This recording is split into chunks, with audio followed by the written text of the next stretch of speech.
जय हिंद दोस्तों, कल की न्यूज और लेटर दोनों के बारे में आपसे मैं बात करूंगा। एसबीआई ने भारतीय सेना के साथ अपने समझौता ज्ञापन को किया अपग्रेड, यानी एमओयू को अपग्रेड किया है और रक्षा कर्मियों को विशेष सुविधाएं पहुंचाने का लक्ष्य है। उसके अंदर क्या क्या चीजें आने वाले हैं, इसके साथ ही एक लेटर मिनिस्ट्री ऑफ डिफेंस ने जो किया है, जिसमें एसबीआई के अधिकारी हैं और हमारे लेफ्टिनेंट जनरल रैंक के अधिकारी, उन्होंने जो एमओयू हुआ यानी समझौता हुआ उसमें यानी सर्विस पर्सन्स को, एक्स सर्विस पर्सन्स को और फैमिलीज को, यानी फैमिली पेंशनर्स हैं इनके हस्बैंड एक्सपायर कर गए, उनको किस किस क्षेत्र में क्या क्या सुविधाएं देने वाले हैं। बैंक हमें क्या सुविधा दे सकती है, फाइनेंशियल आर्थिक क्या क्या सुविधा, यानी इन्होंने तीन चीजों में कवर किया है कि बैंक ये कह रही कि जो आपकी 8-10 बैंक हैं, पीएनबी है, बैंक ऑफ बड़ौदा है, जो अनेक्सर इसमें लगाया आप देख सकते हो, उनसे ज्यादा बेहतर मैं आपको सुविधाएं देने जा रहा हूं।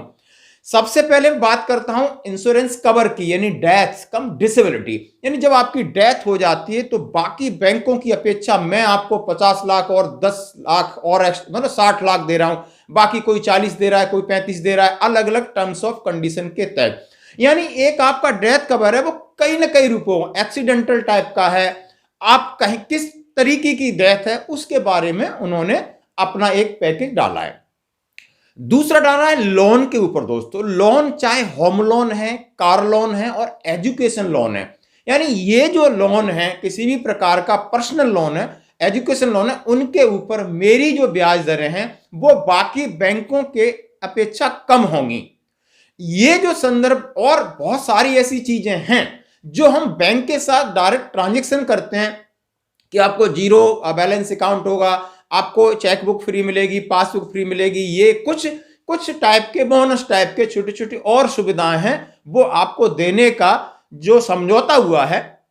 ये आपको जनवरी 2022 4 जनवरी 2022 से इफेक्टिव है। यानी उन्होंने जो समझौता पहले था अब उसको और रिन्यूअल किया है और बेहतर सुविधाएं दी in comparison to other banks. ये है इसका सार। अब आपको सरकारी लेटर भी इसके साथ है, उसके अनेक्सर भी उसके साथ है। सारी चीज पढ़ने के बाद यदि आप इनसे कोई फायदा उठाना चाहते हो तो स्टेट बैंक ऑफ इंडिया के बैंक मैनेजर से जाइए, जहां मेरी बात हुई है कि भाई आप मुझे, सबसे बड़ी चीज है, मुझे कार लेने का शौक है तो कार लोन मुझे, जिसमें 5% का जिक्र किया, ग्राउंड में मुझे 7% दे रहे हैं, तो वो 2% के लिए मुझे क्या फॉर्मेलिटीज करनी पड़ेगी, क्या पेंशनर्स अब डीएसपी अकाउंट, इसी पेंशन अकाउंट को डीएसपी अकाउंट में कैसे कन्वर्ट करेंगे, ये जागरूक को जानने का विषय, जिसमें आपको चल करके बैंक मैनेजर से एक मीटिंग करनी है और जहां आप इंटरेस्ट हो उस फील्ड के बारे में पूरी तरह जानो, समझो और इसका फायदा उठाओ। थैंक यू दोस्तों।